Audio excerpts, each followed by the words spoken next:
അയാൾക്ക് അതിന്മേൽ ഒരു കുറ്റപത്രം വരുന്നത് വരെ കാത്തിരിക്കേണ്ടി വരികയാണ്. കുറ്റപത്രമാണ്. ഇതിന്റെ മേലൊക്കെ അന്വേഷണം നടന്നുകൊണ്ടിരിക്കുകയാണ്. എന്നിട്ട് ആ സമയം എന്ത് ചെയ്യും?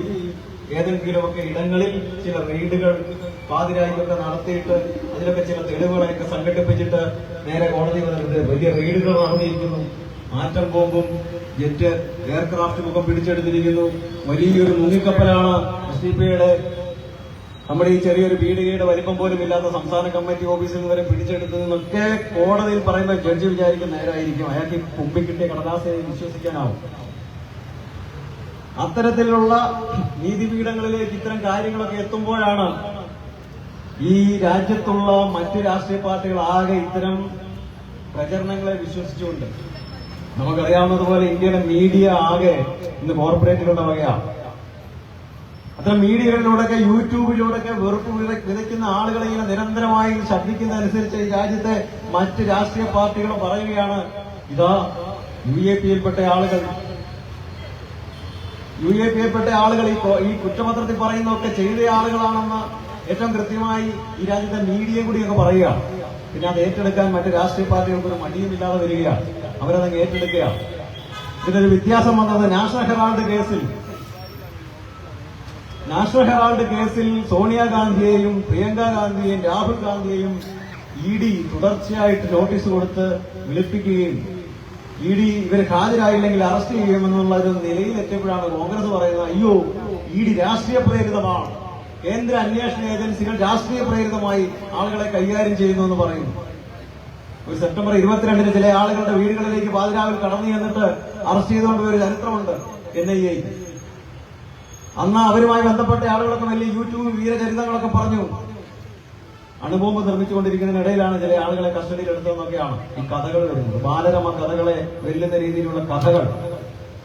അത്തരം കഥകളിലൂടെയൊക്കെ ഈ ആളുകളെ അറസ്റ്റ് ചെയ്യുന്ന ദിവസം രാഹുൽ ഗാന്ധിയുടെ ഒരു ഭാരത് ജോഡോ യാത്ര കന്യാകുമാരിൽ ആരംഭിച്ച് കേരളത്തിന്റെ മണ്ണിലൂടെ കടന്നുപോവുകയാണ്. കേന്ദ്ര ഏജൻസികൾ, ഭരണകൂടം കൃത്യമായ ഒരു രാഷ്ട്രീയം ഈ രാജ്യത്ത് നടപ്പാക്കുന്നു. അതിനെപ്പറ്റിയുള്ള പ്രതികരണം ചോദിച്ചപ്പോ കമാന്നൊരക്ഷരം പറയാതെ മുന്നോട്ട് പോയയാൾ, കേന്ദ്ര ഏജൻസികൾ അവരെ ന്യായീകരിച്ചയാളാണ്. ഏതാനും വർഷങ്ങൾക്കകം നാഷണൽ ഹെറാൾഡ് കേസിൽ 50,000 രൂപയുടെ ഒരു തട്ടിപ്പിൽ കേന്ദ്ര ഏജൻസികളെ അവയുടെ രാഷ്ട്രീയ ലക്ഷ്യത്തെക്കുറിച്ചൊരു ഒരു കമന്റ് പറയാൻ തയ്യാറാണ്. അവനവനിലേക്ക് എത്തുന്നതുവരെ നിശബ്ദരാകുന്ന ഇത്തരം ആളുകളെയാണ് ഇനിയും ഈ രാജ്യം വിശ്വസിക്കുന്നതെങ്കിൽ നമുക്ക് അവരോട് ലജ്ജിക്കാനേ കഴിയുള്ളൂ. അത്തരമൊക്കെ സാഹചര്യത്തിൽ ഇങ്ങനെ മുന്നോട്ട് പോയി ഇന്ത്യൻ ജയിലുകളിലെ ഇന്നത്തെ അവസ്ഥ 5.5 ലക്ഷം തടവുകാരിൽ 75% ആളുകൾ, 4,34,000 ആളുകളും പ്രിയപ്പെട്ടവരെ ഇന്ത്യയിൽ വിചാരണ തടവുകാരാണ്. അതിൽ ബഹുഭൂരിപക്ഷവും ഈ രാജ്യത്തെ ന്യൂനപക്ഷ ആളുകളാണ്, ആദിവാസികളാണ്, ദളിതരാണ്. ഇല്ലാത്തതുമുള്ളതുമായ വിചാരണ നേരിടുന്നവരും ശിക്ഷ വിധിക്കപ്പെട്ട ആളുകൾ 25% ആകുമ്പോൾ 75%-ഓളം ഇന്ത്യൻ ജയിലുകൾ നിറഞ്ഞിരിക്കുകയാണ്. അത്തരം രാഷ്ട്രീയ സാഹചര്യങ്ങളിൽ നമുക്കറിയാം, കഴിഞ്ഞ ദിവസമൊക്കെ ചില ആളുകൾ പെടുന്നുണ്ട്. അയ്യപ്പന്റെ പൊന്നു കെട്ടുകൊണ്ടുപോയി എന്നൊക്കെ പറയുന്നു. ചില പാരടി ഗാനങ്ങളൊക്കെ ജനങ്ങൾ ആഘോഷപൂർവ്വം കൊണ്ടു നടക്കുന്നു. അപ്പൊ ഇടത് ഭരിച്ച കാലത്താണ് കെട്ടതെന്ന് വലത് പറയുമ്പോൾ വലത് ഭരിച്ച കാലത്താണ് കെട്ടത് എന്ന് ഇടത് പറയുന്ന ഒരു സ്ഥിതിയാണ്. സംഗതി കെട്ടതാണ്, തെളിവുള്ളതാണ്. അയ്യപ്പന് സമർപ്പിക്കപ്പെട്ട പൊന്ന് ഈ ആളുകളൊക്കെ ചേർന്ന് കെട്ടതാണ്. തൊണ്ടിയോടുകൂടിയാണ് ഒരു കേസ് വരുന്നത് എന്ന് നമ്മൾ മനസ്സിലാക്കും. ഇത്തരം കളവിൽ നടപടിയെടുക്കുന്നത് ആ അന്വേഷണമൊന്നും ഒരിക്കലും തീരാൻ പോകുന്നില്ല എന്നുകൂടി നമ്മൾ അറിയണം. കാരണം ഒരു ലാവലിൻ കേസ് എത്ര തവണയാണ്, 58 തവണ അങ്ങോട്ട് മാറ്റിവെച്ചു എന്നാണ് ഞാൻ പ്രതീക്ഷിക്കുന്നത്. വിധി പറയില്ല. ഇതൊക്കെ ഒരു ഡെമോക്രാസിന്റെ വാള് പോലെ ഇങ്ങനെ ഭരണാധികാരികളുടെ മുകളിൽ തൂക്കിയിട്ടുകൊണ്ട് ഈ രാജ്യത്തെ ഒരു ഭീഷണിപ്പെടുത്തുന്ന രീതിയിൽ സ്വാധീനിച്ചുകൊണ്ട് ഇങ്ങനെ മുന്നോട്ട് കൊണ്ടുപോകാൻ സംഘപരിവാറിനല്ല നല്ല ശേഷിയാണ്. നമ്മളറിയണം, ഈ കഴിഞ്ഞ അടുത്ത കാലത്താണ് ഇന്ത്യയും അമേരിക്കയും തമ്മിലൊരു വാണിജ്യ കരാറിനെ പറ്റി അമേരിക്കയുടെ പ്രസിഡന്റ് പറയുന്നു, ഇന്ത്യയുമായി ഞങ്ങളൊരു സൂപ്പർ കരാറിൽ ഏർപ്പെട്ടിരിക്കുകയാണ്, ഇന്ത്യക്ക് ഭയങ്കര ലാഭമാണ്. ഏതാണ് ആ കരാർ? അമേരിക്കയുടെ ഉൽപ്പന്നങ്ങൾ ഇന്ത്യയിലേക്കും ഇന്ത്യയിലെ ഉൽപ്പന്നങ്ങൾ അമേരിക്കയിലും കയറ്റുമതി ചെയ്യാനുള്ള ഒരു കരാർ. അതിനെപ്പറ്റി ഇന്ത്യൻ പാർലമെന്റ് ചർച്ച ചെയ്യുന്നത് നമ്മൾ കണ്ടില്ല. അങ്ങനെ സംഭവമേ ഉണ്ടായില്ല. കാർഷിക മേഖലയുമായി ബന്ധപ്പെട്ട വിഷയങ്ങൾ സംസ്ഥാന വിഷയമാണ്. ഒരു രാജ്യത്തിന്റെ ഭരണഘടന പ്രകാരം കൃഷി എന്ന് പറയുന്നത് സംസ്ഥാനങ്ങൾ കൈകാര്യം ചെയ്യുന്ന വിഷയമാണ്.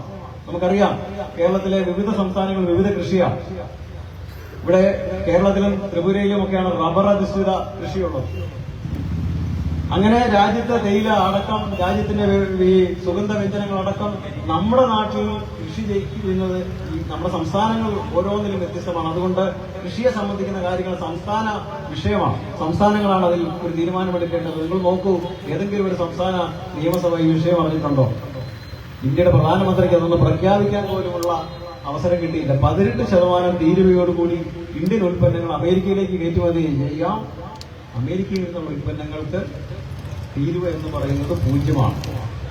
അമേരിക്കയിൽ ഏത് വിലയാണോ ആ വിലയ്ക്ക് നമുക്ക് കിട്ടും എന്ന് പറഞ്ഞാൽ 1 ലിറ്റർ പാലിന് അമേരിക്കയിൽ 50 രൂപയുണ്ട്, ഇന്ത്യയിൽ 50 രൂപയുണ്ട്. നമ്മുടെ പാൽ അമേരിക്ക ചെല്ലുമ്പോൾ 18% തീരുവ ചേർത്ത് ഈ ചരക്ക് കടത്ത് കൂലികൾ ചേർത്ത് 59+ ചരക്ക് കൂലി, അതാണ് നമ്മുടെ പാലിന് അമേരിക്ക കിട്ടുന്ന വില. എങ്കിൽ അമേരിക്കൻ പാലിന് അവിടെയൊക്കെ വളരെ സബ്സിഡൈസ്ഡാണ് കാർഷിക മേഖല. കർഷകർക്ക് വലിയ സബ്സിഡി കിട്ടുന്നുണ്ട്. പലിശരഹിതമായിട്ടാണ് കാർഷിക മേഖലയിലെ നിക്ഷേപങ്ങളൊക്കെ വരുന്നത്. ഇന്ത്യയിലെ അവസ്ഥ നമുക്കറിയാമല്ലോ. ഏതെങ്കിലും ഒരു ബാങ്കിൽ നിന്ന് കടമെടുത്തവനെ ജപ്തി ചെയ്ത് അവനെ മുടിപ്പിച്ചിറക്കി വിടുന്ന സ്ഥിതിയാണ് നമ്മുടെ നാട്ടിലുള്ളത്. ഒരു സബ്സിഡിയും ഒരു കർഷകനും ലഭിക്കുന്നില്ല. നമ്മള് മിൽമയുടെ പാൽ അല്ലെങ്കിൽ ഇവിടെ കിട്ടുന്ന പാല് നമ്മളൊരു 28 രൂപ 30 രൂപയ്ക്ക് വാങ്ങിക്കുമ്പോൾ കർഷകന് കിട്ടുന്നത് 23 രൂപയാണ്. സൊസൈറ്റികൾ പാൽ അങ്ങോട്ട് അളന്ന് മാറ്റി വാങ്ങിക്കുന്ന അത്തരത്തിലാണ്. അപ്പൊ ഇന്ത്യയിൽ ആ സ്ഥിതി ആയിരിക്കെ നമ്മുടെ ഒരു ഉൽപ്പന്നം അമേരിക്കൻ മാർക്കറ്റിൽ 18% അധിക തീരുവയോടുകൂടി കിട്ടുമ്പോൾ അമേരിക്കയിൽ ഈ പറയുന്ന സബ്സിഡിയോട് കൂടിയ അമേരിക്കൻ ഉൽപ്പന്നം, പാൽപ്പൊടി അടക്കം ഉള്ള സാധനങ്ങൾ നമ്മളിലേക്ക് വരിക 0 തീരുവയിലാണ്. അതേ വിലയ്ക്ക് ഇന്ത്യയിൽ കിട്ടുന്നു എന്നാണ് അതിന്റെ അർത്ഥം. ഈ കരാർ ഒന്ന് പ്രഖ്യാപിക്കാൻ പോലും ഇന്ത്യയുടെ പ്രധാനമന്ത്രിക്ക് ആയില്ലെന്ന് നമ്മൾ അറിയണം. അയാൾ ഇന്ത്യൻ കർഷകരോട് എത്ര വലിയ രാജ്യദ്രോഹമാണ് ചെയ്തത് എന്ന് നമ്മൾ അറിയണം. അപ്പോഴാണ് മറ്റൊരു സംഗതി പുറത്തു വരുന്നത്. നിങ്ങളൊക്കെ അറിഞ്ഞു കാണും. എപ്സ്റ്റീൻ എന്ന് പറയുന്ന ഒരു ജൂതൻ, വലിയ ശിശുപീഡകനായ ഒരാൾ, ഒരു ദ്വീപൊക്കെ വാടകയ്ക്ക് എടുത്തിട്ട് വലിയ തോതിൽ അവിടെ കുഞ്ഞുങ്ങളെയൊക്കെ തട്ടിയെടുത്ത് കൊണ്ടുപോയി പാർപ്പിച്ചിട്ട് ലോകത്തെമ്പാടുമുള്ള പണക്കാരെയും വലിയ രാഷ്ട്ര നേതാക്കളെയും ഒക്കെ അങ്ങോട്ട് ക്ഷണിച്ചു വരുത്തി ഈ കുഞ്ഞുങ്ങളുമൊക്കെയായി വലിയ വലിയ വലിയ വൈകൃതങ്ങൾ കൊണ്ടാടുന്നതിന്റെയൊക്കെ വീഡിയോകൾ അമേരിക്കൻ കോടതികൾ പുറത്തുവിട്ടിട്ട് നമ്മുടെയൊക്കെ മുമ്പിലേക്ക് എത്തുകയാണ്.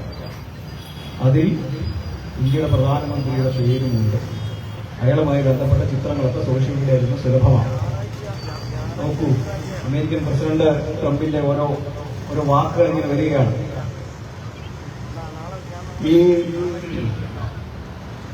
നമ്മുടെ മോഡിയെ നാണം കെടുത്താനുള്ള വകകളൊക്കെ എന്റെ കയ്യിലുണ്ട്, പക്ഷേ ഞാനത് ചെയ്യുന്നില്ല. കാരണം അയാൾക്ക് എന്നെ വലിയ ഇഷ്ടമാണ്. ആ ഇഷ്ടം എങ്ങനെയാണ് നടപ്പാകുന്നത്? ഈ രാജ്യത്തെ തകർക്കലാണ് ആ ഇഷ്ടം നടപ്പാകുന്നത്. അമേരിക്കൻ ഉൽപ്പന്നങ്ങൾ ഇങ്ങോട്ട് 0 തീരുവയ്ക്ക് എത്തുകയാണ്. ഇങ്ങനെ ഓരോ കരാറിലേക്ക് പോവുകയാണ്. നമ്മളൊക്കെ അത്ഭുതപ്പെടും. ഈ ലോകം എന്താണ് പലസ്തീനുമായൊക്കെ ബന്ധപ്പെട്ട വിഷയങ്ങൾ ഇത്ര നിസ്സംഗമായിരിക്കുന്നതെന്ന് നമ്മൾ അത്ഭുതപ്പെട്ടിട്ടുണ്ട്. ആളുകൾ എന്താണ് ഒരു മനസാക്ഷിയുമില്ലാതെ ഇരിക്കുന്നത്. കുഞ്ഞുങ്ങളുടെ സ്കൂളുകൾ, ആശുപത്രികളൊക്കെ ഇങ്ങനെ തുടർച്ചയായിട്ട് ബോംബിട്ട് തകർത്തുകൊണ്ടിരിക്കുമ്പോ എന്തുകൊണ്ടാണ് ഈ ലോകം, പ്രത്യേകിച്ച് അറബ് ലോകം പോലും എന്തുകൊണ്ടാണ് ഇത്ര ക്രൂരമായ ഒരു അന്ധത ഈ കാര്യത്തിൽ കാണിക്കുന്നത്, ഒരു പ്രതികരണമില്ലാതിരിക്കുന്നത് എന്നൊക്കെ നമ്മൾ കരുതുമ്പോ, പ്രിയപ്പെട്ടവരെ, ഇത്തരത്തിലുള്ള നേതാക്കളൊക്കെ ഇത്തരം ഫയലുകളിൽപ്പെട്ടു പോയിരിക്കുകയാണ്. ഇത്തരം ഈ ജൂത തന്ത്രങ്ങളിൽപ്പെട്ടു പോയിരിക്കുകയാണ്. ഇവരുടെ വാലും തലയും എല്ലാം അവരുടെ കയ്യിലാണ്. ഒരാൾക്കും പ്രതികരിക്കാനാവില്ലാത്ത സ്ഥിതിയാണ്. നമ്മുടെ കേരളത്തിലോട്ട് പോവുകയും കഴിഞ്ഞ തദ്ദേശ തെരഞ്ഞെടുപ്പിൽ SDP ഒറ്റയ്ക്കാണ് ഈ രാജ്യത്ത് മത്സരിച്ചത്. SDP വോട്ട് 50% മുകളിലുണ്ടെന്നൊക്കെ നമ്മൾ ജയിച്ചിട്ടുണ്ട്. 57 സിറ്റിംഗ് സീറ്റുകളിൽ നമ്മളെ തോൽപ്പിച്ചു. ആരൊക്കെയാണ് തോൽപ്പിച്ചത്? നിങ്ങൾ കണ്ടിട്ടുള്ളതുപോലെ സോഷ്യൽ മീഡിയയിലാകെ പ്രചരിക്കുന്ന വീഡിയോകളനുസരിച്ച് എല്ലാവരും ചേർന്ന് ഒരു സൈഡിൽ നിന്നിട്ട് നമ്മളെ തോൽപ്പിച്ചു. നമ്മളെ ഇരട്ട സംഖ്യയിലേക്ക് പോലും എത്തിക്കില്ല എന്നാണ് ഈ ആളുകൾ വെല്ലുവിളിച്ചത്. ഇവരൊക്കെ എതിർക്കുന്നു എന്ന് പറയുന്ന BJPയോടും ഇവര് രാഷ്ട്രീയമായി എതിർക്കുന്നു എന്ന് പറയുന്ന, വലിയ സമരങ്ങളൊക്കെ നടത്തുന്നു എന്ന് പറയുന്ന ഇടതുപക്ഷവും വലതുപക്ഷവും എല്ലാം ഒത്തുചേർന്നിട്ട് SDP-യെ പരാജയപ്പെടുത്തണം എന്നുള്ളിടത്തേക്ക് എത്തുകയാണ്. നമ്മൾ ഈ രാജ്യത്ത് എന്താണ് ആവശ്യപ്പെടുന്നത്? നമ്മൾ ഈ രാജ്യത്ത് ആകെ ആവശ്യപ്പെടുന്നത് രാജ്യത്തിന്റെ ഭരണഘടന ഏറ്റവും കൃത്യമായി നടപ്പാക്കണമെന്ന് മാത്രമാണ്. രാജ്യത്ത് നിയമവ്യവസ്ഥ പാലിക്കപ്പെടണമെന്ന് മാത്രമാണ് നമ്മൾ ആവശ്യപ്പെടുന്നത്. അത്തരത്തിൽ ഈ രാജ്യത്തെ മുഴുവൻ മനുഷ്യരെയും ചേർത്ത് പിടിച്ചുകൊണ്ട് മുഴുവൻ മനുഷ്യരുടെയും ആവശ്യങ്ങളെ പരിഗണിക്കുന്ന ഒന്നായി മുഴുവൻ മനുഷ്യരുടെയും എല്ലാ വിധത്തിലുള്ള ജീവിതത്തെ മുന്നോട്ട് കൊണ്ടുപോകാൻ അഭിമാനത്തോടുകൂടി ജീവിക്കാൻ ആവശ്യമായത് നൽകണമെന്ന് മാത്രം ആവശ്യപ്പെടുന്ന ഒരു രാഷ്ട്രീയ പാർട്ടി. നിങ്ങൾ ആലോചിച്ച് നോക്കി, ഈ വേദിയിലിരിക്കുന്ന ആളുകൾ ഈ നാടിന് സുപരിചിതരായ ആളുകളാണ്. ഇവിടെ കേൾക്കാനിരിക്കുന്ന ആളുകൾ ഞങ്ങളുടെ പ്രവർത്തകരാണ്. ഈ ചുറ്റും നിന്ന് ഈ പ്രസംഗം കേൾക്കുന്ന ആളുകൾക്കറിയാം SDP-കാരൻ ഈ നാടിനോട് എന്ത് വഞ്ചനയാണ് ചെയ്തിട്ടുള്ളത്. ഏതെങ്കിലും തരത്തിലൊരു വാഗ്ദാനം തന്നുകൊണ്ട് ഞങ്ങളുടെ ഒരു വാക്ക് പാഴായതായിട്ട് നിങ്ങൾക്ക് പറയാമോ? ഞങ്ങൾ ചില മുദ്രാവാക്യം കേൾക്കുമ്പോൾ ആളുകൾ വല്ലാതെ ഭയപ്പെട്ടു പോകുന്നത് ഞങ്ങൾ പറഞ്ഞാൽ പറഞ്ഞതാണ് എന്നുള്ളത് കൊണ്ടാണ്. ഞങ്ങൾ ഒരു വാക്ക് പോലും പാഴായിട്ട് പറയാറില്ല എന്നുള്ളതാണ്. ഈ രാജ്യത്ത് ഞങ്ങൾ രാജ്യത്തിന്റെ ഭരണഘടനയ്ക്കും നിയമ വ്യവസ്ഥയ്ക്കും എതിരായിട്ട് ചെയ്ത എന്തെങ്കിലും കാര്യങ്ങളെ തെളിവ് സഹിതം മുന്നോട്ട് വയ്ക്കാൻ നിങ്ങൾ കാണും. അപ്പോഴും ഈ ചാപ്പ വരുന്നതിന് പിന്നിലൊക്കെ ഇത്തരത്തിലുള്ള ഫയലുകളാണ്. കാലാകാലങ്ങളായി ഭരിച്ചു വരുന്ന ആളുകൾ അവരിങ്ങനെ ഭരിച്ചു വരുമ്പോ ചില ആളുകളുടെ കള്ളത്തരങ്ങളൊക്കെ അടങ്ങുന്ന ഫയലുകൾ ഇവരിലേക്ക് കിട്ടും. കേരളം മാറി മാറി ഭരിച്ച രണ്ട് മുന്നണികളുടെയും വാലുകളും തലയും ഒക്കെ രണ്ടു കൂട്ടരുടെയും കയ്യിലുണ്ട്. അപ്പൊ ഇവരെല്ലാരും ചേർന്ന് പറയുന്നത് ഒരു പഞ്ചായത്തിൽ പോലും SDP-കാരൻ അധികാരത്തിൽ വരാൻ പാടില്ല. കാരണം ഒരു നാടിനെ ചേർത്ത് നിർത്തിക്കൊണ്ട് ആ നാടിനാവശ്യമായ വികസനം അത് ഏറ്റവും കൃത്യമായി നൽകാൻ SDP-കാരന് കഴിയും. പിന്നെ വന്ന പണിയാണ്. അതുകൊണ്ട് SDP-കാരെ ജയിക്കാൻ പാടില്ല. 57 സിറ്റിംഗ് വാർഡുകളിൽ ഒത്തൊരുമിച്ച് നിന്ന് നമ്മളെ തോൽപ്പിച്ചു. നമ്മൾ തോറ്റില്ല. കഴിഞ്ഞ തവണ ഉണ്ടായിരുന്ന 102 സീറ്റിലേക്ക് ഈ ജനാധിപത്യ വ്യവസ്ഥ നമ്മളെ എത്തിച്ചു എന്ന് നമ്മൾ മനസ്സിലാക്കണം. എന്റെ നാട്ടിൽ ഈരാറ്റുപേട്ടയിലൊക്കെ നമ്മൾ അധികാരത്തിലേക്ക് വരാൻ വേണ്ടി ഒരു മുനിസിപ്പാലിറ്റിയിൽ വളരെ പരിശ്രമിച്ചുകൊണ്ടിരുന്ന സമയത്ത് എല്ലാവരും ചേർന്ന് നമ്മളെ തോൽപ്പിച്ചു. 50% വോട്ട് അതിന് മുകളിൽ കിട്ടിയിടത്ത് മാത്രമാണ് നമ്മൾ ജയിച്ചിട്ടുള്ളത്. അപ്പൊ ഇത്തരം ഇടങ്ങളിലൊക്കെ നമ്മൾ എങ്ങനെയാണ് ഇങ്ങനെ ഒറ്റപ്പെടുന്നത് എന്നുള്ള ചോദ്യത്തിന് ഉത്തരവും ഇത്തരം FT ഫയലുകളാണ്. ഈ ആളുകളൊക്കെ കുരുക്കിലാണ്. ഓരോ അന്വേഷണവും ഇപ്പൊ ശബരിമലയുമായി ബന്ധപ്പെട്ടിട്ടുള്ള അന്വേഷണം ഇങ്ങനെ പുറത്തു വരുമ്പോ 2020 മുമ്പ് നിയമിച്ചത് 2012 നിയമിച്ച ആളുകൾ, അവർക്ക് പിന്നിലുള്ള ആളുകൾ, ഇവരെ പറ്റിയൊക്കെ ചർച്ച വരികയാണ്. അത്തരം ഇടങ്ങളിലൊക്കെ രണ്ടു കൂട്ടരും തുല്യ പ്രതികളായി മാറുന്ന സ്ഥിതി നമ്മൾ കണ്ടുകൊണ്ടിരിക്കുകയാണ്. ഈ രാജ്യത്ത് നമ്മൾ ഏറ്റവും കൃത്യമായി സൗഹാർദ്ദത്തിന്റെ രാഷ്ട്രീയം പറയുന്നവരാണ്. ഈ നാടിന് പ്രളയമുണ്ടാകുമ്പോഴും ഈ നാടിന് ദുരന്തങ്ങൾ ഉണ്ടാകുമ്പോഴും ഏറ്റവും കൃത്യമായി ഇതിൽ ഇടപെടുന്ന ആളുകളാണ്. ഒരു ഏറ്റവും വ്യക്തമായി നമ്മൾ മനസ്സിലാക്കേണ്ട ഒരു കാര്യം, ഒരു നാടിന്റെ രാഷ്ട്രീയത്തെ ഏറ്റവും കൃത്യമായി നമ്മൾ ചേർത്ത് പിടിച്ചു കൊണ്ടുപോകുമ്പോൾ പ്രിയപ്പെട്ടവരെ നമ്മൾ അറിയണം, വിഭജനത്തിന്റെ ആളുകൾ ഈ രാജ്യത്ത് വഖഫ് പോലുള്ള നിയമങ്ങൾ കൊണ്ടുവരുമ്പോൾ ആ നിയമത്തെ നടപ്പാക്കുന്നതിന് വേണ്ടി, അത് അനുകൂലമായ ഒരു പൊതുബോധത്തെ സൃഷ്ടിക്കുന്നതിന് വേണ്ടി നിങ്ങൾ അറിയണം, എറണാകുളം ജില്ലയിൽ മുനമ്പം എന്ന് പറയുന്ന ഒരു പ്രദേശത്ത് വഖഫ് ചെയ്യപ്പെട്ട ഒരു സ്വത്തിന്റെ മേൽ നടന്നൊരു തർക്കത്തെ പറ്റി നിങ്ങൾ അറിയണം. കേരളത്തിൽ 26-28% വരുന്ന മുസ്ലിം മനുഷ്യരും ഏതാണ്ട് 18% വരുന്ന ക്രൈസ്തവരും തമ്മിൽ ഒരു കാലത്തും യോജിക്കാൻ പാടില്ല എന്നുള്ള ദുഷ്ടവിചാരത്തോടുകൂടി കേരളത്തിലേറെ ആഘോഷിക്കപ്പെട്ട ഒന്നാണ് മുനമ്പത്തെ വഖഫ് ഭൂമിയുമായി ബന്ധപ്പെട്ട തർക്കം. എന്താണ് മുനമ്പത്തെ വഖഫ് ഭൂമിയുമായി ബന്ധപ്പെട്ട തർക്കമെന്ന് നമുക്കൊന്ന് പരിശോധിക്കാം. എറണാകുളം ജില്ലയിലാണ് 1950കളിൽ സത്താർ സേട്ട് എന്ന് പറയുന്ന ഒരു മനുഷ്യൻ, അയാൾക്ക് പൂർവികമായി കിട്ടിയ ഭൂമി 400 ഏക്കറിന് മേളിൽ വരുന്ന ഭൂമി ഏറ്റവും കൃത്യമായി വഖഫ് എന്നുള്ള നിലയിൽ ആധാരം ചെയ്തു. ഇത് വഖഫായി ചെയ്ത് വഖഫ് അനുസരിച്ച് ദൈവപ്രീതിക്കായി ഈ വസ്തു ഉപയോഗിക്കണമെന്നുള്ള ആധാരത്തോടുകൂടി ഈ വസ്തു അവിടെ നിലനിൽക്കുകയാണ്. ഒരു ട്രസ്റ്റിന് ഇതുമായി തർക്കങ്ങൾ ഉണ്ടാകുന്നു. പറവൂർ സബ് കോടതി ഈ കേസുമായി ബന്ധപ്പെട്ട് ഈ ഭൂമി വഖഫ് ചെയ്യപ്പെട്ട ഭൂമിയാണെന്ന് വിധി പറയും. വീണ്ടും തർക്കമായി കേരള ഹൈക്കോടതിയിലേക്ക് ചെല്ലുന്നു. കേരളത്തിന്റെ ഹൈക്കോടതി ഇത് പരിശോധിച്ച ശേഷം ഈ ഭൂമിയിൽ മറ്റ് അനധികൃതമായിട്ടുള്ള ആളുകൾ അനധികൃതമായി കയറിയതാണ്, ആരിൽ നിന്നും കരം മേടിക്കാൻ പാടില്ല, കാരണം അത് അനധികൃതമാണ്, ഇത് വഖഫ് ചെയ്യപ്പെട്ട ഭൂമിയാണ്, ഒരിക്കൽ വഖഫ് ചെയ്യപ്പെട്ടാൽ അതെല്ലാ കാര്യവും വഖഫാണ് എന്ന ഒരു വിധിയോടുകൂടി ഈ ഭൂമിയിന്മേലുള്ള മറ്റ് അവകാശങ്ങളെ അവസാനിപ്പിക്കുകയാണ്. ഒരു മുസ്ലിം സംഘടനയും കേസിന് പോയിട്ടല്ല, SDP-കാരനൊന്നും ആ ഭാഗത്തോട്ട് പോയിട്ടില്ല എന്ന് നമ്മൾ അറിയണം. SDP-ക്ക് ഈ വിഷയത്തിലുള്ള നിലപാട് അസന്നിഗ്ധമായി നമ്മൾ എല്ലായിടത്തും പറഞ്ഞിട്ടുള്ളതാണ്. വഖഫ് ചെയ്യപ്പെട്ട ഭൂമി വഖഫ് ഭൂമിയാണ്. കേരളത്തിലെ 2 കോടതികൾ, പറവൂർ സബ് കോടതിയും കേരളത്തിലെ ഹൈക്കോടതിയും പറയുന്നതനുസരിച്ചും ഈ ആധാരമനുസരിച്ചും ഈ ഭൂമി അസന്നിഗ്ധമായി വഖഫ് ഭൂമിയാണ് എന്ന കാര്യത്തിൽ SDP-ക്ക് ഒരു സംശയവുമില്ല. എന്നാൽ ഫലസ്തീനിലെ കുഞ്ഞുങ്ങളുടെ മേൽ ബോംബ് വീഴുമ്പോൾ ഉണ്ടാകുന്ന പ്രതികരണം പോലെ മണിപ്പൂരിലെ ക്രൈസ്തവ ദേവാലയങ്ങൾ തകർക്കുമ്പോ അത് തകർക്കരുത് എന്ന് പറയുന്ന ആർജവത്തോടെ ഈ ലോകത്തെ എല്ലാ ഇരകൾക്കൊപ്പവും എന്നതുപോലെ SDPI മുനമ്പത്തെ ഭൂമിയിൽ വഞ്ചിക്കപ്പെട്ടെത്തിയിട്ടുള്ള മനുഷ്യർക്കൊപ്പമുള്ള നിലപാടെടുക്കുകയാണ്.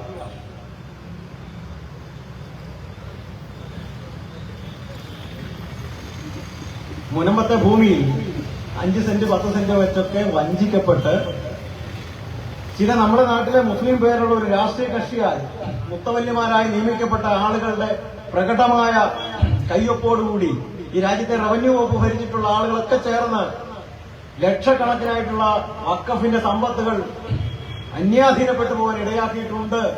അതിൽ പെടുന്നതാണ് മുനമ്പത്തെ ഭൂമിയും. എങ്കിലും അവിടെ ജീവിക്കുന്ന 5 സെന്റ് 10 സെന്റ് വരുന്ന ആളുകൾ, 600ഓളം വരുന്ന കുടുംബങ്ങൾ, അവരുടെ നിലനിൽപ്പിന് വേണ്ടി, അവരെ സംരക്ഷിക്കുന്നതിന് വേണ്ടി കേരള സർക്കാർ എടുക്കുന്ന ഏതൊരു നിലപാടിനുമൊപ്പം ഒരു നിരുപാധികമായി ആ സർക്കാരിന്റെ നടപടിക്ക് പിന്തുണ കൊടുക്കുന്നു എന്ന് പറഞ്ഞ ഏക രാഷ്ട്രീയ പാർട്ടി SDPI ആണ്.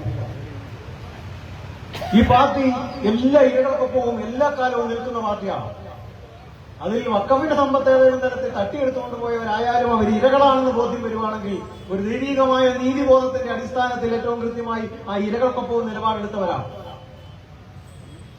അതാണ് മുൻപത്തെ വഖഫ് ഭൂമിയായിട്ടുള്ള ബന്ധപ്പെട്ടിട്ടുള്ള പ്രശ്നം.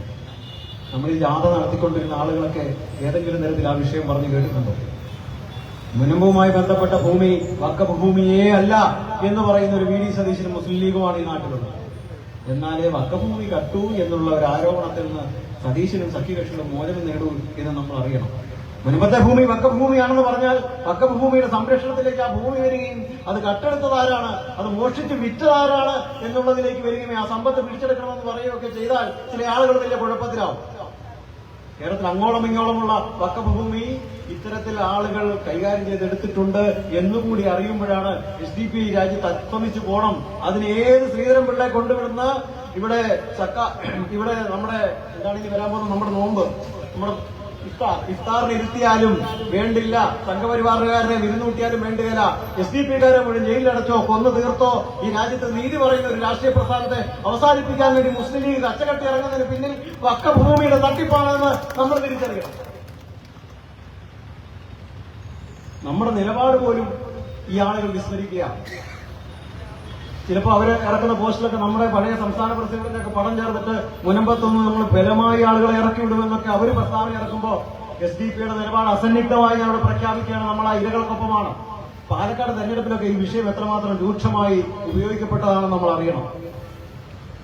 ഈ കഴിഞ്ഞ പാലക്കാട് തെരഞ്ഞെടുപ്പിൽ സംഘപരിവാറിനെ പരാജയപ്പെടുത്താൻ വേണ്ടി ഏറ്റവും കൃത്യമായി രാഷ്ട്രീയ ഇടപെടൽ നടത്തിക്കൊണ്ടിരുന്ന SDPIയെ പ്രതിസ്ഥാനത്തേക്ക് കൊണ്ടുവന്നുകൊണ്ട് കേരളത്തിലെ മുസ്ലിമുകളെയും ക്രൈസ്തവരെയും വിഭജിക്കുവാൻ വേണ്ടി ഏറ്റവും കൃത്യമായി ഈ ഭൂമിയുടെ പ്രശ്നം ഉപയോഗിക്കപ്പെട്ടതാണ്.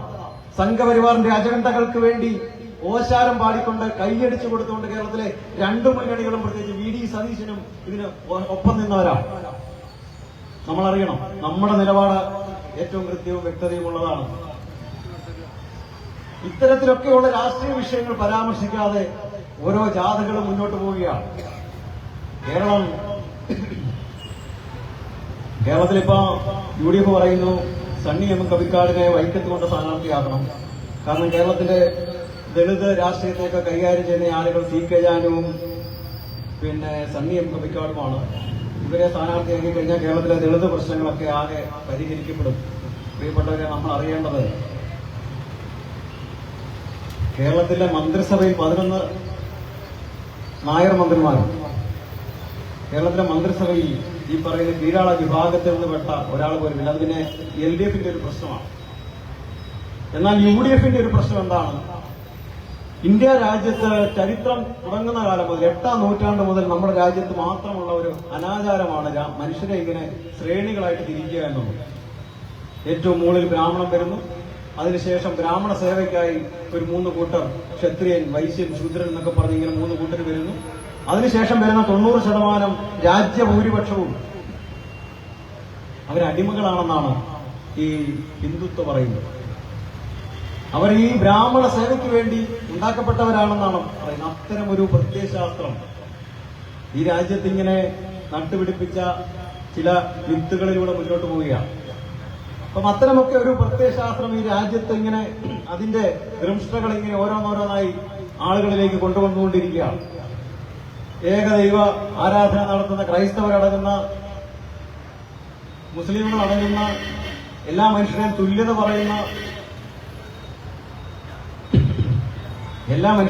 പറയുന്ന ഒന്നും സംഘപരിവാറെ യോജിക്കാവുന്ന ഒന്നല്ല. അതുകൊണ്ട് ബ്രാഹ്മണ കേന്ദ്രീകൃതമായ ഒരു രാജ്യത്തെ സൃഷ്ടിക്കുക എന്നുള്ള ഒരു ഉദ്ദേശത്തോടുകൂടി അവർ മുന്നോട്ട് പോകുമ്പോൾ ഈ രാജ്യത്ത് തകർക്കപ്പെട്ട നൂറ്റാണ്ടുകളായി ഭൂമിയിന്മേൽ ഒരു അവകാശമില്ലാത്ത, അക്ഷരം കേട്ടാൽ ഈയമുരുക്കി ഒഴിക്കണം എന്നൊക്കെ പ്രഖ്യാപിക്കപ്പെട്ട ഒരു ജനത ഇവിടെയുണ്ട്. ഈ രാജ്യത്തിന്റെ അടിസ്ഥാന ജനത, ഈ രാജ്യത്തിന് 90% വരുന്ന പിന്നോക്ക അധസ്ഥിത ന്യൂനപക്ഷ ജനത, അവർക്ക് ഭൂമിയിന്മേൽ ഒരു അവകാശവും ലഭിച്ചിട്ടില്ല. നിങ്ങൾ പരിശോധിച്ച് നോക്കിയോ, ഈ രാജ്യത്ത് ഭൂമിയിന്മേൽ അധസ്ഥിതന് ഒരു അവകാശവുമില്ല. അവൻ ഏതെങ്കിലുമൊക്കെ വലിയ വടക്കേന്ത്യയിലൊക്കെ ചെന്ന് കഴിഞ്ഞാൽ വലിയ ഭൂജന്യന്മാരുടെ കീഴിലെ അടിമപ്പണി മാത്രമാണ് അവന്റെ ജോലി എന്ന് പറയുന്നത്. അത്തരത്തിലൊക്കെ ഉള്ള ഒരു സമൂഹം, 6 അടി 12 അടി 16 അടി 60 120 അടിയൊക്കെ അകറ്റി നിർത്തേണ്ട ആളുകൾ, പൊതുവഴിയിലൂടെ നടക്കാൻ പറ്റാത്ത ആളുകൾ, ഇതൊന്നും വലിയ കഥകളല്ല. ഒരു 100 വർഷം മുമ്പുള്ള നമ്മുടെ രാജ്യമാണ്. നമ്മുടെ കേരളത്തിൽ തന്നെ എത്ര പോരാട്ടം നടത്തിയിട്ടാണ് അമ്പലത്തിലേക്കുള്ള ഒരു പ്രവേശനത്തിന് ഈ കീഴാള ജാതിക്ക് സാധിച്ചിട്ടുള്ളത്. ഇന്ന് നോർത്ത് ഇന്ത്യയിലാകെ ഉത്തരേന്ത്യയിലാകെ ഇത്തരത്തിലുള്ള ആളുകളെയൊക്കെ തെരഞ്ഞു പിടിച്ചുകൊണ്ട് അത്തരം ആളുകളെ ക്രൂരമായി മർദ്ദിച്ചു കൊല്ലുന്ന സ്ഥിതി ഉണ്ടായിക്കൊണ്ടിരിക്കുകയാണ്. നിരന്തരമായി ആളുകളെ വേട്ടയാടുകയാണ്. 2025 50 മുസ്ലിം സഹോദരന്മാരെ ഇന്ത്യയുടെ മണ്ണിൽ ഇത്തരത്തിലുള്ള ഭീകരത, പശു കടത്തലിന്റെയൊക്കെ പേരിൽ കൊന്നിട്ടുണ്ടെങ്കിൽ 500-ലേറെ ദളിത് ആക്രമണങ്ങൾ ഇന്ത്യയുടെ മണ്ണിൽ നടന്നിട്ടുണ്ട്. ദളിത് കൊലപാതകങ്ങൾ ഇന്ത്യയുടെ മണ്ണിൽ നടന്നിട്ടുണ്ട്. അപ്പൊ എന്താണ് ശരിക്കും നമ്മുടെ ദളിത് സഹോദരന്മാരോട് നമുക്ക് ചെയ്യേണ്ടത്? നമ്മൾ സക്കാത്ത് കൊടുക്കുന്നവരാണ്, ഞാൻ ദശാംശം കൊടുക്കുന്നവരാണ്, നമ്മുടെ സ്വത്തിലും വകകളിലും നമ്മൾ ഈ നാടിൽ ആവശ്യമുള്ള ആളുകൾക്ക് വേണ്ടി ദാനം ചെയ്യുന്നവരാണ്. പ്രിയപ്പെട്ടവർ, ഇന്ത്യൻ ഭരണഘടന അത്തരത്തിലൊരു ദശാംശം കൊടുക്കുന്ന, സക്കാത്ത് കൊടുക്കുന്ന ഭരണഘടനയാണ്. നമ്മുടെ ഭരണഘടന ഉണ്ടായ സമയത്ത് തന്നെ ഇന്ത്യൻ ഭരണഘടനയിൽ ഏറ്റവും കൃത്യമായി എഴുതി ചേർത്തിട്ടുണ്ട്, ഈ രാജ്യത്തെ എല്ലാ പട്ടികജാതി പട്ടികവർഗ ആദിവാസികളടക്കമുള്ള പിന്നോക്ക വിഭാഗങ്ങൾക്ക് രാജ്യത്ത് സംവരണം എന്ന് പറയുന്നത് ജാതിയുടെ അടിസ്ഥാനത്തിലുള്ള സംവരണം. കാരണം വിവേചനം വരുന്നത് ജാതിയുടെ അടിസ്ഥാനത്തിലാണ്. ജാതിയുടെ അടിസ്ഥാനത്തിലുള്ള വിവേചനം ചരിത്രകാലം മുതൽ അനുഭവിച്ചു വന്ന ആളുകൾക്ക്, ഒരു വിഭവങ്ങളിലും അവകാശമില്ലാതെ ഇരുന്ന ആളുകൾക്ക് ഒരു സംവരണത്തിലൂടെ വിദ്യാഭ്യാസവും രാജ്യത്തിന്റെ വിഭവങ്ങളിലുള്ള പങ്കാളിത്തവും കൊടുക്കുന്ന ഒരു ഭരണഘടനയാണ് നമ്മുടേത്. ഈ 2026 കഴിഞ്ഞ 10 വർഷമായിട്ട് ഈ കേരളം ഭരിച്ചുകൊണ്ടിരുന്ന ആളുകളോ കേരളത്തിന്റെ പ്രതിപക്ഷത്തിൽ ഇരിക്കുന്ന ആളുകളോ ഈ ജാതി സംവരണം വഴി എത്രമാത്രം സംവരണം ഈ രാജ്യത്ത് നടപ്പായിട്ടുണ്ട് എന്നുള്ളതിന്റെ ഒരു പരിശോധന ഒരു ജാതി സെൻസസിന് വേണ്ടി ശബ്ദമുയർത്തിയിട്ടില്ല എന്ന് നിങ്ങൾ മനസ്സിലാക്കും. ഒരു ജാതി സെൻസസിലൂടെ ഈ രാജ്യത്തെ പട്ടികജാതി പട്ടികവർഗങ്ങൾ അടക്കമുള്ള ആളുകൾക്ക് എത്രമാത്രം സംവരണം ലഭിച്ചിട്ടുണ്ട്, രാജ്യവിഭവങ്ങളിന്മേൽ അവർക്ക് അധികാരം ലഭിച്ചിട്ടുണ്ട് എന്നുള്ളതിന്റെ പരിശോധന നടത്താൻ ഇത്രയും കാലമായിട്ട് ഇവർ ആവശ്യപ്പെട്ടിട്ടുമില്ല, നടപ്പായിട്ടുണ്ട്. അത് ആവശ്യപ്പെട്ട ഏക രാഷ്ട്രീയ പ്രസ്ഥാനം SDP ആണ്. അതിനുവേണ്ടി നിരന്തരമായ സമരങ്ങൾ നടത്തിയ രാഷ്ട്രീയ പ്രസ്ഥാനം SDP ആണ്. ജാതി സംവരണത്തിന് വേണ്ടി സംസാരിച്ചിട്ടുള്ള ഒരു രാഷ്ട്രീയ പ്രസ്ഥാനം, ആ നീതിബോധത്തിന് വേണ്ടി സംസാരിച്ചിട്ടുള്ള ഒരു രാഷ്ട്രീയ പ്രസ്ഥാനം, ആ നീതിബോധമുള്ളവരുടെ ഒരു രാഷ്ട്രീയ പ്രസ്ഥാനം SDP മാത്രമാണ്. അവിടെയാണ് ഈ തെരഞ്ഞെടുപ്പ് ഘട്ടത്തിൽ ചില മിനുക്കുപണികളുമായി സതീശനടക്കമുള്ള ആളുകൾ, CK ജാനുവിനെ പോലെ, സണ്ണീർ കവിക്കാടിനെ പോലെ ആ സമൂഹത്തിന് വേണ്ടി സംസാരിക്കുന്ന ആളുകൾക്ക് ഒരു സ്ഥാനാർത്ഥിത്വം നമ്മളതിനെ സ്വാഗതം ചെയ്യുകയാണ് കേട്ടോ. അത്തരം ആളുകളെ അവഗണിച്ച് കടന്നു പോകുന്നതിന് പകരം അത്തരം ആളുകൾക്ക് കേരളത്തിലെ നിയമസഭയിൽ ഒരു ശബ്ദമാകാൻ അവസരമുണ്ടെങ്കിൽ അത്തരം ആളുകളെ പരിഗണിക്കുന്നതിനെ നമ്മൾ സ്വാഗതം ചെയ്യുകയാണ്. പക്ഷെ അത് ഏതെങ്കിലും ഒരു സംവരണ മണ്ഡലത്തിൽ നിർത്തിക്കൊണ്ടാവുന്നത് ഒരു പ്രശ്നമാണ്. കാരണം മറ്റൊരു സംവരണീയന്റെ അവസരമാണ് നഷ്ടപ്പെടുന്നത്. അതിലേക്ക് ജനറൽ വാർഡുകളിൽ മത്സരിപ്പിക്കാൻ തയ്യാറായാൽ SDP അവരെ പിന്തുണയ്ക്കാൻ തയ്യാറാണ്. ഈ രാജ്യത്തെ ദളിത് മനുഷ്യരെ ഈ UDFO LDFO ഏറ്റവും കൃത്യമായി ജനറൽ വാർഡുകളിൽ മത്സരിപ്പിക്കാൻ തയ്യാറാവുകയാണെങ്കിൽ, മഞ്ചേശ്വരത്തെ നിയമത്തെ കാര്യം നമ്മുടെ സംസ്ഥാന പ്രസിഡന്റ് പറഞ്ഞു, മഞ്ചേശ്വരത്തെ നിയമത്തും BJP വിജയിക്കാതിരിക്കാൻ SDP എല്ലാ കാലത്തും മഞ്ചേശ്വരത്ത് മുസ്ലിം ലീഗിനും നേമത്ത് CPM-നും വോട്ട് ചെയ്തു പോരുന്ന ഒരു സ്ഥിതിയുണ്ട്. അതുകൊണ്ട് ഇവർ കരുതുന്നത് SDP എല്ലാ കാലത്തും BJP വിജയിക്കാതിരിക്കാനുള്ള ഒരു രാഷ്ട്രീയ മാർഗമാണ്. നമ്മുടെ വോട്ടുകളൊക്കെ ഫിക്സഡ് ഡിപ്പോസിറ്റ് ആണ്. BJPക്കെതിരായി വരുന്ന ഏത് മുന്നണിക്കും വോട്ട് ചെയ്തവരും വോട്ടുകുത്തികളാണ് SDP എന്നും അറിഞ്ഞുകൊണ്ട് നമ്മളെ കൈകാര്യം ചെയ്യുന്നൊരു നിലയുണ്ട്. എന്നാൽ ഇവിടെ മറ്റത്തൂർ ഗ്രാമപഞ്ചായത്തിൽ നിങ്ങൾ നോക്ക്, കോട്ടാങ്ങൽ ഗ്രാമപഞ്ചായത്തിൽ 5-5 എന്നാണ് UDF-ന്റെയും BJP-യുടെയും നില. അവിടെ സതീശൻ ഒരു തിട്ടൂരം ഇറക്കി SDP-കാരന്റെ വോട്ട് കിട്ടിയാൽ ആ അക്ഷണം രാജി. കോട്ടാങ്ങൽ പഞ്ചായത്തിൽ നമുക്ക് 3 അംഗങ്ങളുണ്ട്, UDF-ന് 5 അംഗങ്ങളുണ്ട്. സ്വാഭാവികമായ ഒരു തെരഞ്ഞെടുപ്പ് വരുമ്പോൾ BJP അധികാരത്തിൽ വരാതിരിക്കാൻ നമ്മുടെ 3 അംഗങ്ങൾ കോൺഗ്രസിന് വോട്ട് ചെയ്തു. കോൺഗ്രസുകാരി പ്രസിഡന്റായി, അവർ രാജിവെച്ചു. SDP-യുടെ വോട്ട് അത് അയിത്തമുള്ള വോട്ടാണ്, രാജിവെച്ചു. പകരം നടന്ന തെരഞ്ഞെടുപ്പിൽ BJP-കാരി അധികാരത്തിൽ വന്ന് കോൺഗ്രസിന് സന്തോഷം. അവരാകെ പടക്കം പൊട്ടിച്ചും മധുരം വിതരണം ചെയ്തും ആഘോഷിച്ചു. SDP-യുടെ വോട്ടിൽ ഞങ്ങൾ ഭരിക്കുന്നതിന് പകരം ഇതാ ഞങ്ങളുടെ യഥാർത്ഥ സഖ്യകക്ഷി ഭരണത്തിലേറിയിരിക്കുന്നു, സന്തോഷം. മറ്റത്തൂർ എന്ന് പറഞ്ഞ് തൃശ്ശൂർ ഒരു പഞ്ചായത്തുണ്ട്. 7 ആളുകൾ BJP-ക്കാർ, 7 ആളുകൾ കോൺഗ്രസായി വന്നു, 4 ആളുകളോ മറ്റോ BJP-ക്കാരുണ്ട്. അവിടെ എന്ത് ചെയ്യും? ഈ ആളുകൾ ആകെ പോയി BJP-യിലോട്ട് ചേർന്നു. ആര്? കോൺഗ്രസുകാർ. അവരെ സസ്പെൻഡ് ചെയ്തു, തിരിച്ചെടുത്തു. ഇപ്പോഴും അവരൊന്നിച്ചവിടെ ഭരിക്കുകയാണ്. 2020 എന്ന് പറയുന്ന ഒരു രാഷ്ട്രീയ രൂപം എറണാകുളത്തുണ്ട്. 2020 അവരും കുറച്ച് പഞ്ചായത്തുകളിലൊക്കെ ജയിച്ചു വന്നിട്ടുണ്ട്. അവരൊക്കെ ചേർന്ന് അധികാരത്തിൽ വന്നു. കോൺഗ്രസുമായി ചേർന്ന് എറണാകുളം ജില്ലയിൽ അങ്ങോളം ഇങ്ങോളം ഒക്കെ ഈ 2020യുമായി ചേർന്നൊക്കെ അധികാരത്തിൽ വന്നു. 2020 ഇപ്പൊ എവിടാന്നറിയോ? 2020 BJP-യുടെ സഖ്യകക്ഷിയാണ്.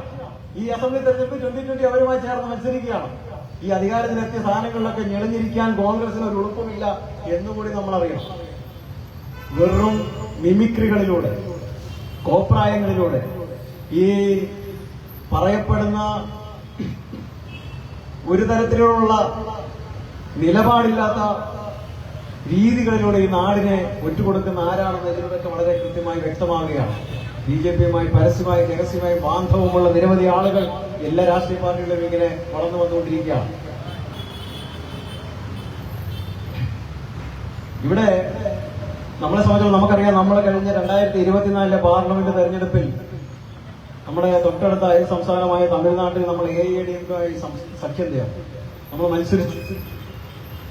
നമ്മൾ പ്രതികരിക്കുന്ന നമുക്ക് വലിയ സംഘടനാ ശേഷിയൊന്നുമില്ലാത്ത ദിണ്ടികളിലാണ് നമ്മൾക്ക് ഒരു സീറ്റ് അനുവദിച്ച് കിട്ടിയത്. എന്നാലും നമ്മൾ മത്സരിച്ചു. പക്ഷേ ആ തെരഞ്ഞെടുപ്പിൽ നമ്മളൊരു 2-2.5 വോട്ട് കിട്ടി നമ്മളോട് പരാജയപ്പെട്ടു. അങ്ങനെ നമ്മൾ പരാജയപ്പെടുമ്പോഴും നമ്മൾ ആ ഇടങ്ങളിൽ നമ്മൾ നമ്മുടെ രാഷ്ട്രീയം ഉയർത്തിപ്പിടിച്ചു, നമ്മൾ മത്സരിച്ചു. AIADMK നമ്മളെ സഖ്യകക്ഷിയായി. പക്ഷെ അവിടെ ഒരു വലിയൊരു കാര്യം നടന്നു. AIADMKയും BJP-യുമായുള്ള ഒരു സഖ്യം അവിടെ പൊളിഞ്ഞുപോയി എന്നുള്ളതാണ്. നമ്മൾ മുന്നോട്ട് വെച്ച ഏക ഡിമാൻഡ് എന്ന് പറയുന്നത് AIADMK നമ്മളുമായി സഹകരിക്കുകയാണെങ്കിൽ BJP-യുമായി സഹകരിക്കാൻ പാടില്ല എന്നുള്ളതാണ്. അങ്ങനെ അവിടെ കൃത്യമായി നമ്മൾ മത്സരിച്ചു. ഈ AIADMKയും BJP-യുമായി സഖ്യമുണ്ടായ ഒരു 3-4 സീറ്റുകളിൽ അവർ വിജയിക്കാനുള്ള ഒരു സാധ്യത അവിടെ ഇല്ലാതായി എന്നുള്ളതാണ് SDP-യുടെ രാഷ്ട്രീയമായ ആ സഖ്യത്തിന്റെ ഗുണഫലം എന്ന് നമ്മൾ മനസ്സിലാക്കും. അത്തരത്തിൽ കേരളത്തിൽ ഏതെങ്കിലുമൊക്കെ മുന്നണികളായിട്ട് നമ്മൾ സംസാരിക്കുന്നുണ്ട്. ആരെങ്കിലുമൊക്കെ ഇന്ന് തുടർന്നു വരുന്ന ഈ BJP ചങ്ങാത്തത്തിൽ നിന്ന് മാറാൻ പറ്റുമെങ്കിൽ, അവരെ ഒന്ന് മാറ്റി നിർത്താൻ പറ്റുമെങ്കിൽ, അവർ ജനത്തിന്റെ രാഷ്ട്രീയത്തെ, ഈ രാജ്യം നേരിടുന്ന പ്രശ്നങ്ങളെ പറ്റി ഒന്ന് ബോധവാന്മാരാകുമെങ്കിൽ നമ്മൾ അവരുമായി സംസാരിക്കാൻ തയ്യാറാണ്. ഏതെങ്കിലും തരത്തിൽ SDP-യുടെ വോട്ട് വേണമെന്ന് അവരാവശ്യപ്പെട്ടാൽ, BJP ബാന്ധവത്തിൽ നിന്ന് അവരൊന്ന് മാറി നിന്നാൽ നമ്മളത് പരിഗണിക്കുന്നവരാണ്. ഈ രാജ്യത്ത് നമ്മൾ ഉയർത്തുന്ന രാഷ്ട്രീയം അതാണ്. അപ്പൊ പലരും പറയും SDP-യുടെ നിലനിൽപ്പെന്ന് പറയുന്നത് തന്നെ BJP വിരുദ്ധമായി, BJP വിജയിക്കാതിരിക്കാൻ വേണ്ടി ന്യൂനപക്ഷങ്ങൾ കൊണ്ടുനടക്കുന്ന ഒരു രാഷ്ട്രീയ പാർട്ടിയാണ് SDP എന്നൊക്കെ പറയും.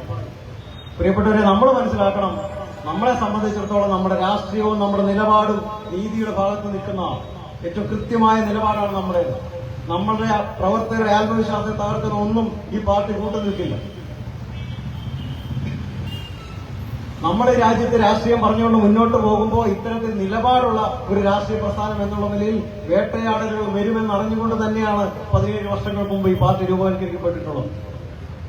അത്തരത്തിലൊക്കെ രാഷ്ട്രീയ സാഹചര്യത്തിലൂടെ നമ്മൾ മുന്നോട്ട് പോകുമ്പോൾ പ്രിയപ്പെട്ടവരെ, നമ്മൾ മനസ്സിലാക്കണം, ഈ ഇത്തരത്തിലൊക്കെ അറസ്റ്റ് ചെയ്തും പീഡിപ്പിക്കപ്പെട്ടും ചാപ്പയടിപ്പിക്കപ്പെട്ടും ഒക്കെ പോകുന്ന സാഹചര്യത്തിലും ഈ രാഷ്ട്രീയ പാർട്ടിക്ക് ഇങ്ങനെ ഒരു പൊതുയോഗം നടത്താനും ചേർന്ന് നിൽക്കാനും ഇതിന്റെ മണ്ണിൽ സാധിക്കുന്നുണ്ടോ എന്ന് നമ്മൾ അറിയണം. ജാമ്യം കിട്ടാതെ ആയിരക്കണക്കിന് ആളുകൾ ജയിലുകളിൽ കിടക്കുന്ന ഒരു രാഷ്ട്രീയ പ്രസ്ഥാനം. നമ്മൾ അറിയേണ്ടത്, സംഭാരി പോലെ ഒരു മണ്ണിൽ ഒരു ആരാധനാലയം തകർക്കാൻ വരുമ്പോൾ പണ്ട് ബാബറി മസ്ജിദ് തകർത്ത പോലുള്ള ഒരു അനുഭവമല്ല. 5 ആളുകൾ സ്വന്തം ജീവൻ ത്യജിച്ചുകൊണ്ട് അതിനെ നേരിടാൻ തയ്യാറാവുന്നുണ്ട്. 5 ആളുകളുടെ ചോരയിൽ ആ ആരാധനാലയം ഇന്ന് അവിടെ നിൽക്കുന്നു. SDPയുടെ രാഷ്ട്രീയം നമ്മൾ വ്യക്തമാക്കുന്നതിലൂടെ അത്തരത്തിലുള്ള ആരാധനാലയ സംരക്ഷണവുമുണ്ട്. നോക്കുക, ആൾക്കൂട്ട കൊലകൾ നോർത്ത് ഇന്ത്യയിൽ ആകെ ഇങ്ങനെ നടക്കുമ്പോ പാലക്കാട്ടേക്കും അത് എത്തുന്നുണ്ട്. പാലക്കാട്ടേക്ക് ആൾക്കൂട്ട കൊലകൾ എത്തുമ്പോൾ റാം നാരായൺ എന്ന് പറയുന്ന ഒരു ചെറുപ്പക്കാരൻ ഒരു തെരുവ് നിൽക്കുമ്പോ അവനൊരു മുസ്ലിമാണെന്ന് ശങ്കിച്ചുകൊണ്ട് അവനെ മർദ്ദിച്ചു കൊല്ലുകയാണ്. അവനെ പോസ്റ്റ്മോർട്ടം ചെയ്ത ഡോക്ടർ പറയുന്നു അവന്റെ ശരീരത്തിൽ ഒരു ഇഞ്ച് പോലും ചതയ്ക്കപ്പെടാനില്ല എന്നുള്ളതാണ്. അവന്റെ എല്ല് വെള്ളമായിരിക്കുന്നു. ഇതുപോലെ ഒരു ബോഡി എന്റെ പോസ്റ്റ്മോർട്ടം ജീവിതത്തിൽ ഞാൻ കണ്ടിട്ടേ ഇല്ലെന്നാണ് പറയുന്നത്. ഒരു ചെറുപ്പക്കാരനെ മർദ്ദിച്ചു കൊല്ലുകയാണ്. ജീവിതത്തിന് വേണ്ടി ജീവിക്കാൻ വേണ്ടി ഈ നാട്ടിലേക്ക് വന്ന ഒരാളാണ്. അത്തരത്തിൽ മർദ്ദിച്ചു കൊന്നതിന് ശേഷം സ്വാഭാവികമായിട്ടും അത് നടന്നു. അത് ഒരു ഗവൺമെന്റിനെയോ അല്ലെങ്കിൽ പ്രതിപക്ഷത്തെയോ ഇനി നമ്മളെ തന്നെയോ നമ്മളെ കുറ്റപ്പെടുത്താൻ തയ്യാറല്ല. നമ്മുടെ കൺമുമ്പിലൊന്നും നടന്നതല്ല. ഏതെങ്കിലും ഗവൺമെന്റ് നോക്കി നിൽക്കുമ്പോൾ ഒരു പ്രതിപക്ഷ നേതാവ് നോക്കി നിൽക്കുമ്പോൾ ഒന്നുമല്ല നടന്നു. പക്ഷെ ഒരു നാട്ടിൽ അങ്ങനെ നടന്നു. കേരളത്തിൽ അത് നടന്നു. പാലക്കാട് അത് നടന്നു. അത് നടക്കുമ്പോ ആൾക്കൂട്ട കൊലകൾ തടയാൻ ഈ രാജ്യത്ത് ഏറ്റവും കൃത്യമായ നിയമങ്ങളുണ്ട്.